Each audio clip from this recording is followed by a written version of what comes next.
Olá, tudo bem? Este é o MC Repórter, um telejornal produzido pelos alunos de jornalismo da Universidade de Mogi das Cruzes.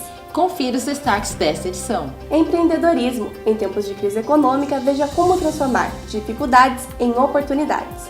Conheça o Cadastro Nacional de Pessoas Desaparecidas, um projeto de lei que prevê uma política nacional de busca a pessoas desaparecidas. Esporte. Futebol americano vira febre e conquista cada vez mais adeptos em Mogi das Cruzes. Levantamento da Companhia Ambiental do Estado de São Paulo aponta que cemitérios do Alto Tietê estão com solo contaminado. Gravidez na adolescência. Números do Ministério da Saúde apontam queda, mas a redução ainda é lenta. Conheça a Vila Dignidade, uma espécie de república para idosos aqui de nossa região. Sabe aquele dinheiro que você gasta nos bares próximos à universidade? Sabia que se você poupar isso, pode render uma boa economia? E no quadro Minuto Profissional de hoje, o professor Hércules Moreira fala sobre o planejamento financeiro para os universitários. É agora, no MC Repórter.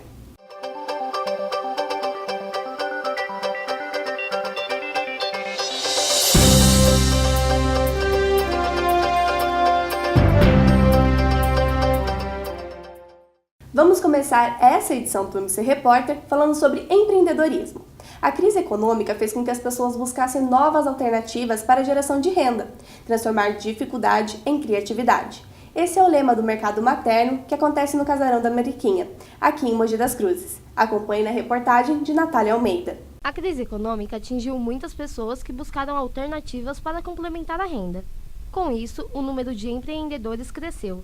Mas para criar um negócio rentável, é preciso investir também em conhecimento, como explica Nelly Santos. Ser empreendedor não é pegar um dinheiro e comprar alguma coisa e começar. Você tem que se qualificar, você tem que buscar conhecimentos, se envolver com pessoas do meio que possam agregar valor para você. Você tem que ter qualificação, entender a parte financeira. As empresas morrem por causa disso. Pessoas que transformam lixo em arte. O empreendedorismo se tornou tendência e aqui em Mogi das Cruzes, mulheres se uniram no Casarão de Mariquinha para criar o mercado materno. E a principal ferramenta é a criatividade. E olha, tá dando certo. Dione leva mais de uma semana na confecção de cada peça. Ela trabalhava como secretária, saiu da empresa e iniciou um trabalho sustentável produzindo bonecas a partir de garrafas reutilizadas, tecido e biscuit. Tem tanta garrafa, né, jogada por aí que o pessoal usa, né? O que eu poderia fazer, né? Aí eu comecei a criar, né? Aí a família adorou, todo mundo começou a pedir, aí eu comecei meu negócio assim. Para participar do crescimento da filha, com 2 anos na época, Karine iniciou um trabalho artesanal com acessórios em tecidos e batizou a marca de Quintal Johanna. Os acessórios são todos confeccionados em tecido, totalmente artesanal, né?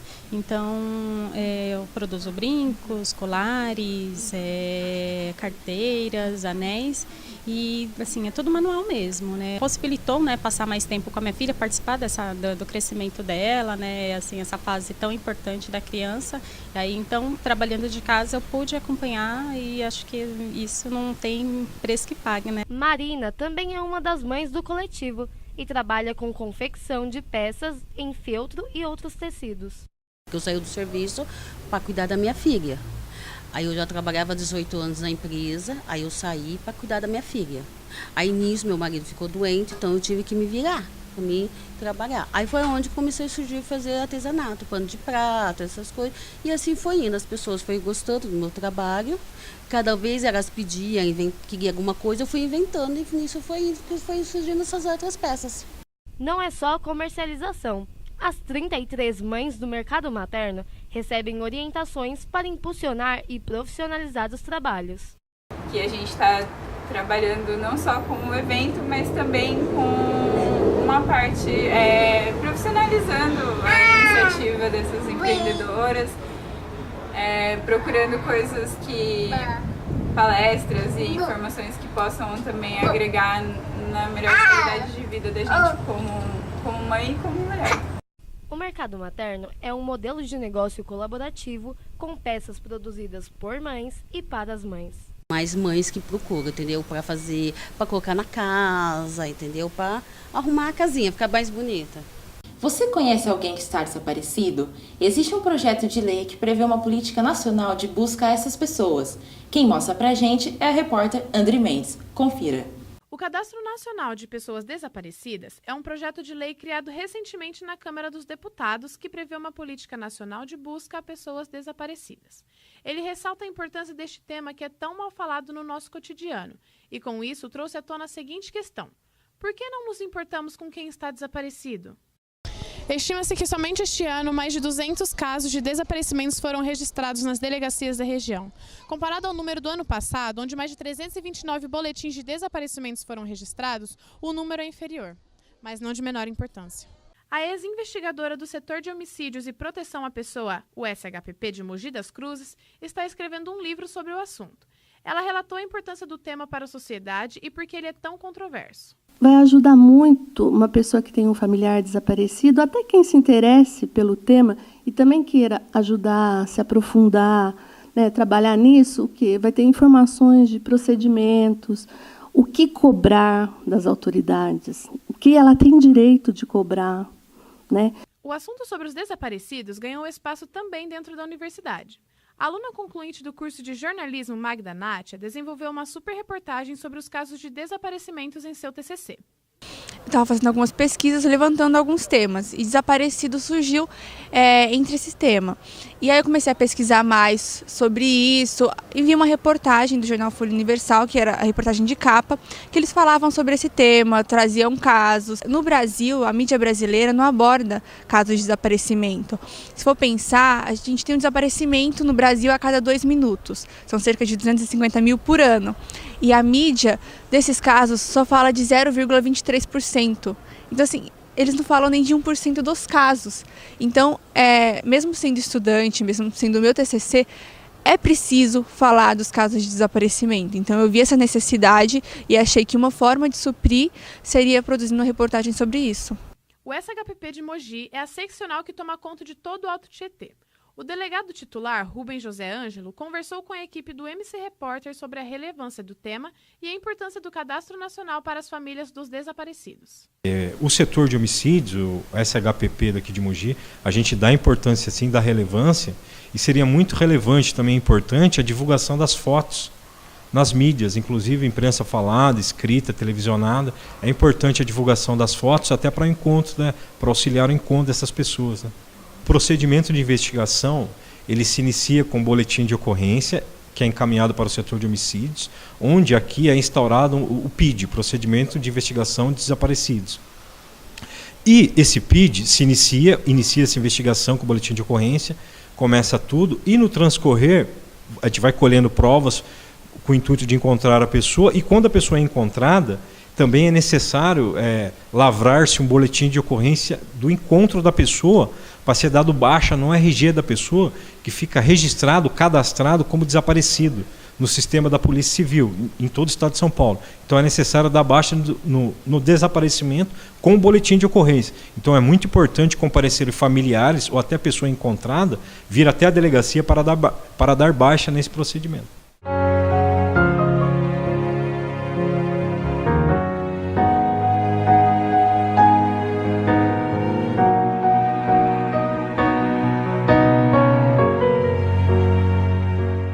E agora vamos falar sobre esporte. O futebol americano cresce no Brasil e conquista cada vez mais adeptos em nossa região.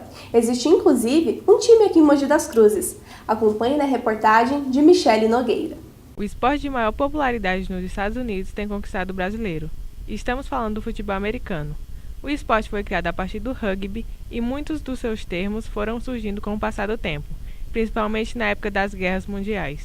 A evolução do futebol americano em terras tupiniquins vem crescendo principalmente depois que o brasileiro Cairo Santos entrou na NFL, a maior e mais disputada liga do mundo. Muitas pessoas ainda não sabem que existe um time de futebol americano em Mogi das Cruzes e o trabalho que é feito por parte da sua comissão e jogadores. Acho importantíssimo porque tem muita gente aqui na região que gosta do esporte, assiste, talvez gostaria de jogar, não conhece, né? Não sabe onde é. Times tem mais para São Paulo, que exigem uma taxa muito grande, que você adquira o equipamento. Aqui em Mogi a gente tem um time em casa, né, aqui para a região, que fornece os equipamentos, então a gente não precisa adquirir, os equipamentos são do time e facilita muito. Então, assim, quem tem vontade de jogar ou aprender, é só chegar no time que vai ser muito bem recebido. O Mogi Desbravadores é a única equipe que atua no Alto Tietê. O time começou em 2014 com a modalidade flag e hoje atuam na modalidade full pad, tradicionalmente conhecida pelas grandes proteções. O mesmo esporte, mas com grandes diferenças. O flag você joga com um cinto quando você tem 2 flags, que são 2 bandeirinhas coladas com velcro, e para parar a jogada basta você puxar aquela flag. O cara recebeu a bola, você vem e puxa a flag dele, acaba a jogada ali. No full pad você usa toda essa proteção porque tem o tackle, que é a derrubada. Então o contato físico é muito maior. Então a diferença é toda no contato físico e que no full pad o contato é muito grande. A questão educacional e social é um fator abordado pelo time, em uma cidade que atualmente respira um só esporte. O futebol americano, ele é um esporte que une as pessoas, educa, tem muita educação e tem o trabalho social. Então, assim, o que é importante aqui para a nossa região. Hoje é uma região que só vive do basquete, não tem outro time para o mogiano ou suzanense ou qualquer um da região do Alto Tietê vir apreciar com um time sério de Vitória, e a gente está fazendo com que o Desbravadores seja reconhecido. E isso leva tempo, mas com organização e boa estrutura a gente pode chegar lá. O futebol americano é um esporte que une inteligência, força e capacidade atlética, pois para conquistar cada avanço, as jogadas devem ser feitas da melhor forma. O futebol americano é um esporte que, se um erra, todos erram. O grande diferencial é a sintonia do time como um todo, mostrando que vai muito além do que os outros veem. O futebol americano é uma coisa assim de muita união, né? Acho que em qualquer esporte coletivo a união é essencial, mas no futebol americano isso é mais ainda. Porque, igual que o nosso coach fala, dentro do futebol americano, se cada um faz a sua função, dá certo. Se você falha na sua função, você acaba atrapalhando o time todo. Então essa união é muito necessária. E é uma adrenalina diferente, é uma adrenalina que já pratiquei vários esportes e nunca tive no futebol, nunca tive no aquathlon, nunca tive no handball. O futebol americano é diferente. O dinamismo do esporte da bola oval é outro fator que atrai cada vez mais o público e chama a atenção de quem vê. A possibilidade de você virar um jogo, a possibilidade de você ter uma reviravolta em poucas jogadas, em pouco tempo.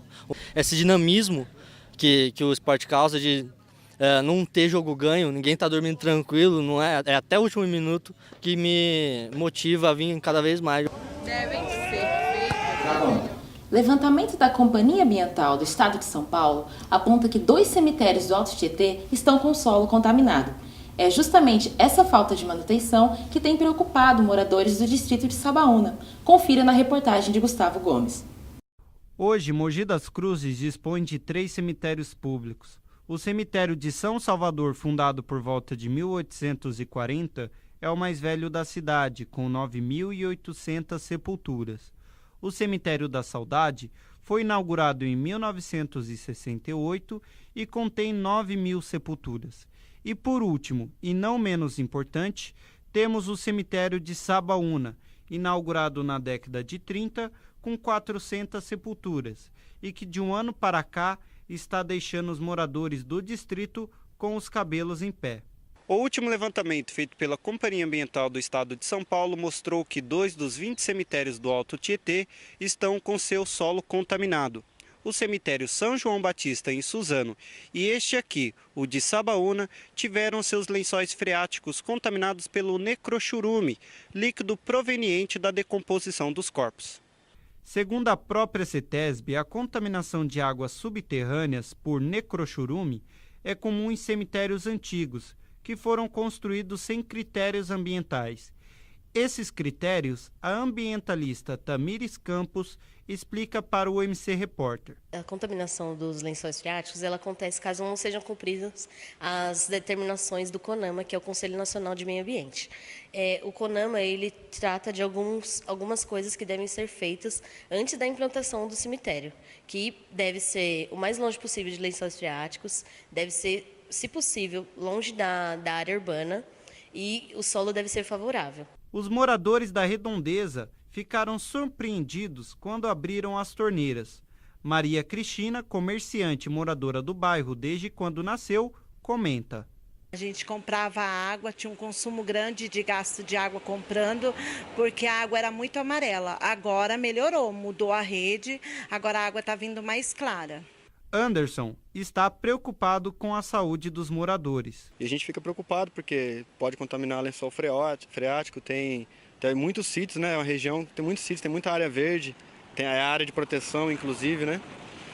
E a gente fica preocupado pela saúde dessas pessoas, né, que moram, né, em sítios, depende, né, dessa água, né? Coleta água em poços. Esse tipo de situação é complicado, né? O seminarista Jonatas Pereira diz que já houve melhoria na água. Então, eu acredito que no momento já esteja normalizando em virtude das reclamações que foram feitas já há mais de um ano, decorrendo dessa situação do cemitério. Então a prefeitura já deve ter dado encaminhamentos. Tamires conta como pode ser feita a recuperação do solo. Pois é preciso que infiltre oxidantes no solo com até uma profundidade de até 5 metros. E também abaixo das covas deve ser feito como se fosse uma cama, para que não haja mais a contaminação desse solo. A equipe de reportagem do OMC Repórter não obteve maiores informações sobre o caso junto à prefeitura da cidade. Agora, o nosso telejornal faz um rápido intervalo, mas você vai ver a seguir. O Ministério da Saúde aponta queda no número de adolescentes grávidas no Brasil, mas o número ainda é preocupante. Voltamos logo. Até já!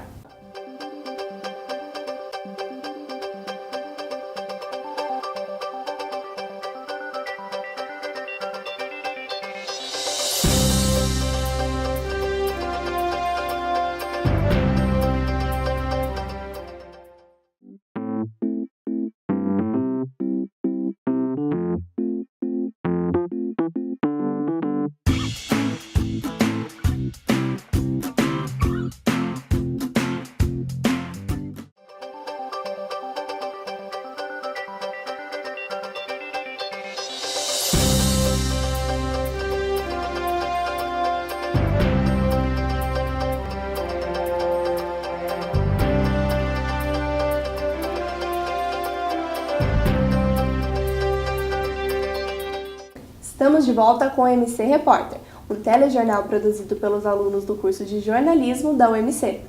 E agora vamos falar sobre a gravidez na adolescência. Segundo dados do Ministério da Saúde, o número de jovens grávidas diminuiu, mas é um assunto que ainda merece bastante atenção por parte das famílias. O repórter João de Mari mostra pra gente. Confira. O Ministério da Saúde aponta que a gravidez na adolescência teve uma queda de 17% no Brasil nos últimos 10 anos. O problema é que a velocidade da diminuição é lenta, 25% a menos que o previsto na chamada Meta do Milênio, definida pela ONU. Embora os dados apontem a diminuição das gravidezes precoces na última década, ter um bebê ainda jovem é uma realidade presente para muitas meninas. Eu tenho muita amiga, por incrível que pareça, muita amiga menor de idade grávida também. Se comparado aos nossos vizinhos de fronteira, o Brasil fica em 7º lugar na taxa de gravidez na adolescência da América do Sul, níveis iguais ao da Bolívia e Paraguai. Ou seja, a cada 5 mulheres que engravidam nesses países, uma não é adulta. E 2017, explosão de gravidez. Essa aí que está arrumando os cabelos cacheados é Elizabeth. Até pouco tempo atrás, ela andava pelas ruas de Jundiapeba, em Mogi das Cruzes, pensando em conseguir um emprego fixo para ajudar com as despesas de casa. Só que aos 18 anos, ela engravidou do namorado. A maior dificuldade de estar grávida aos 18 é você querer arrumar um emprego e não conseguir por estar grávida. Eles não empregam. Hoje em dia, por saber que a mulher está grávida, eles já não empregam, não querem essa responsabilidade para a empresa deles. O psicólogo Carlos Alberto Aleixo acredita que a informação é a principal maneira de se evitar a gravidez precoce. mas também destaca que o diálogo entre pais e filhos é fundamental contra esse problema de saúde pública. Fundamental para se evitar a gravidez na adolescência é a informação, né?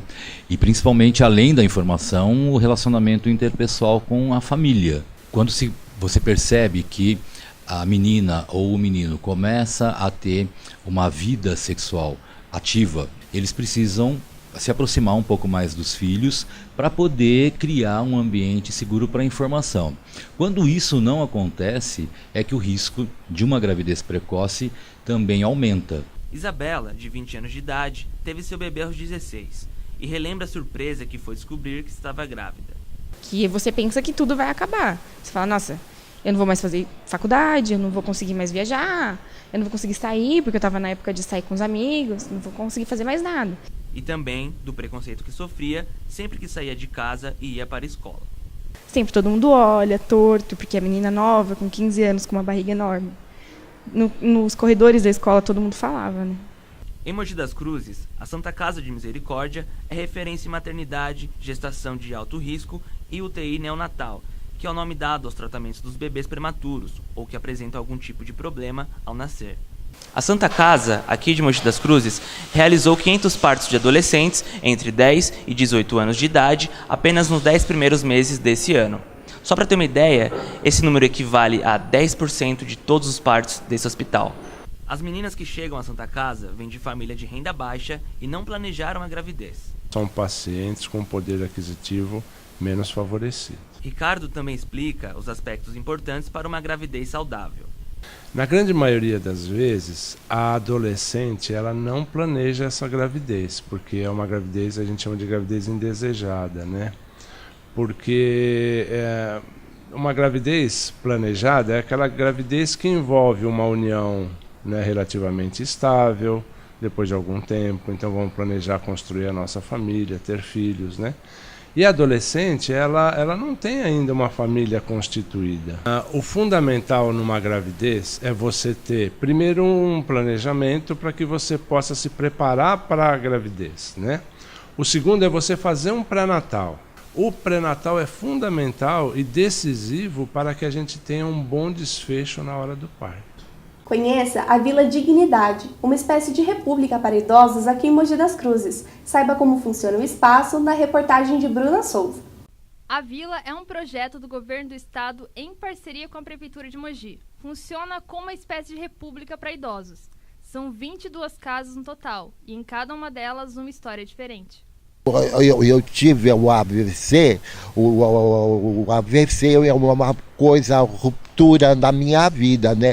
O AVC eu fiquei assim, e eu tive que vender até a minha casa, eu tinha uma casa enorme. Independência, o que essa palavra significa para você?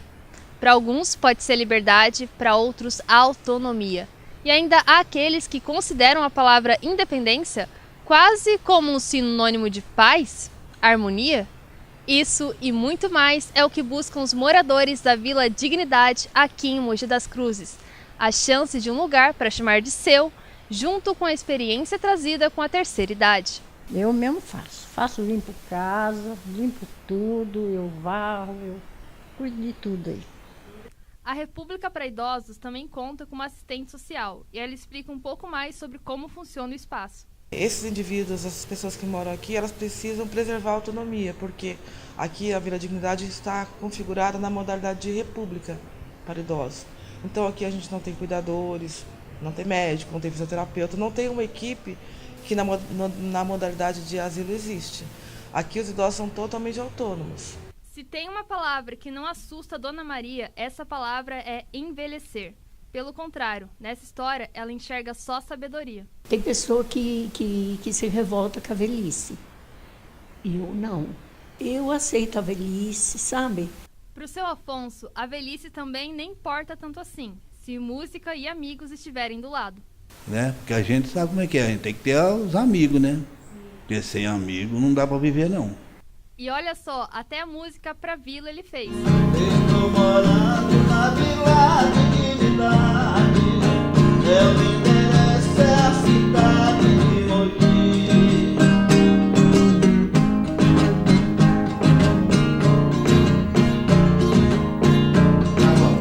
Já que estamos falando sobre idade, vamos reduzir essa faixa etária e focar nos jovens. Você, universitário que frequenta bares, sabe quanto gasta aproximadamente com aquela cerveja e aquela porção? Conversamos com um especialista em finanças que deu algumas dicas sobre como se divertir sem gastar muito. Acompanhe na reportagem de Heitor Erruso. Seja antes ou depois da aula, tomar uma cervejinha no bar é sempre uma boa pedida, não é mesmo? Mas esse hábito pode ser um pouco caro, já que nós não percebemos que o dinheiro está saindo de nossas carteiras. Você faz ideia de quantas pessoas gastam no bar? Quer descobrir? Os bares que ficam perto das faculdades costumam estar cheios de jovens, e nos estabelecimentos próximos ao MC, a situação não é diferente. Para entender melhor os hábitos de consumo, conversamos com o proprietário de um dos principais points localizados ao lado do campus. Estamos aqui com o Eugênio Costa, dono de um bar pertinho aqui da UMC. Ele vai falar um pouquinho com a gente sobre os hábitos de consumo dos jovens aqui no bar. Tudo bem, Eugênio? Tudo bem, graças a Deus, tudo em paz. Já estou aqui há 11 anos. A gente se concentra muito neles, muito no pessoal da faculdade, que a gente trata bem e considera como amigos. Sim, quando estão sozinhos, geralmente é 2 cervejas. Quando estão em grupo, né? Aí geralmente vai 5, 6, mais ou menos para cada grupo, né? Por semana, cada um vai gastar uma média de 50, 60 reais, porque praticamente quase todos estão aqui todo dia, né? Eu acho que primeiro é a amizade que eles têm entre eles, é um ponto de encontro deles, certo? E depois também para desestressar um pouquinho, depois de uma prova, depois de uma aula pesada, né? Então, é isso que motiva eles a virem para cá. Basta passar na porta dos bares para perceber que eles estão quase sempre cheios. Mas quanto será que as pessoas gastam, em média, a cada vez que vão beber? É sempre com amigos, aí normalmente, assim, cada um sempre compra umas 3, e assim, a gente costuma beber bastante, então, normalmente a gente costuma gastar cada um, assim, uns 40 reais, mais ou menos. Eu venho pro bar pra desestressar, conversar, estar com os amigos. Litrão é barato também, é mais barato que outros bares. Eu venho às vezes, não é sempre não. Uma vez a cada 15 dias, assim, 2 vezes, no máximo. É cerveja e uma porção às vezes, mas mais cerveja, sempre cerveja. Em média uns 70 reais, 50, vai do dia, né? Às vezes você bebe menos, às vezes bebe mais, às vezes tá com a galera, né? Então, quando tá com a galera você acaba rachando, né? Não pesa pra ninguém. Como já descobrimos o hábito de consumo de bebidas alcoólicas entre os jovens, falamos com um especialista em economia. Estamos aqui com o professor Alexandre Ripamonte, ele é pós-doutor em finanças e dá aula aqui na UMC, na Universidade de Mogi das Cruzes. Tudo bem, Alexandre? Tudo bem. E aí, vamos conversar um pouco sobre esse assunto? Vamos sim. Acredito que existe uma parcela dos jovens que ainda possa conhecer mais sobre finanças. O jovem pode investir melhor o dinheiro dele. Para o jovem começar a perceber que está faltando dinheiro, é que as contas vão começar a se atrasar. Ele não vai ter condições de pagar o cartão de crédito, o cheque especial vai estar sendo utilizado no limite. Se a gente pegar como exemplo o dono de todas as cervejarias, a gente vai descobrir com facilidade. Ele não gastou dinheiro em bar e não bebe cerveja. Ele investiu o dinheiro que ele gastaria no bar e no mercado de ações. O jovem está no momento que ele pode arriscar bastante. Então eu sugiro que ele pegue o dinheiro que ele gastaria no bar, vamos imaginar que fosse R$200 por mês, durante o período da faculdade, que são em torno de 4 anos, e invista isso no mercado de ações. Agora, se ele não quiser correr tanto risco, ele pode colocar na poupança. No mesmo período, ele vai ter 10 vezes mais do que ele investiu. Agora que nós já vimos quantas pessoas gastam aqui no bar, eu vou ficando por aqui. Eu já tô com a minha cervejinha. E você? Quanto você gasta aqui no bar? E já que estamos falando sobre economia, principalmente para os universitários, vale a pena uma reflexão sobre o assunto. Planejamento financeiro é o tema do comentário do professor Hércules Moreira, no quadro Minuto Profissional. Acompanhe.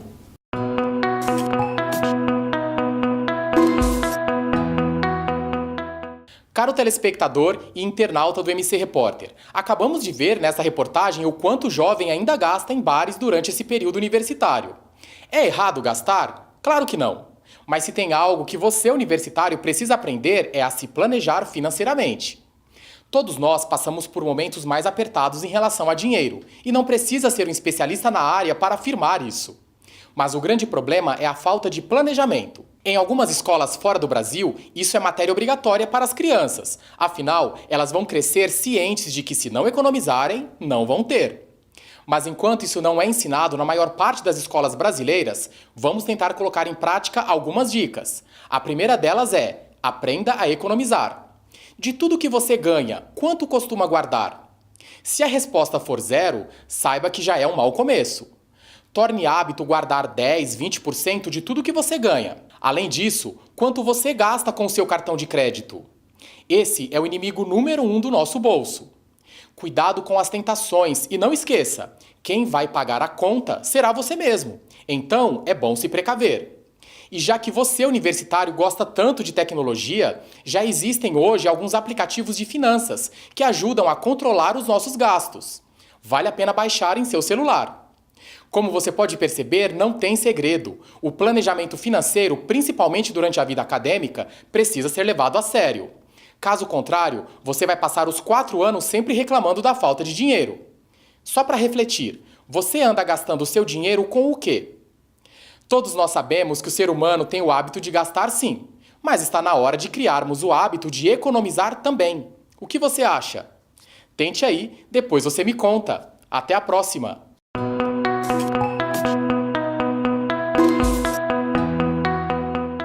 E esta edição do MC Repórter fica por aqui. Para assistir esse telejornal na íntegra, acesse facebook.com/umcrepórter. Obrigada pela sua audiência e até a próxima. Até!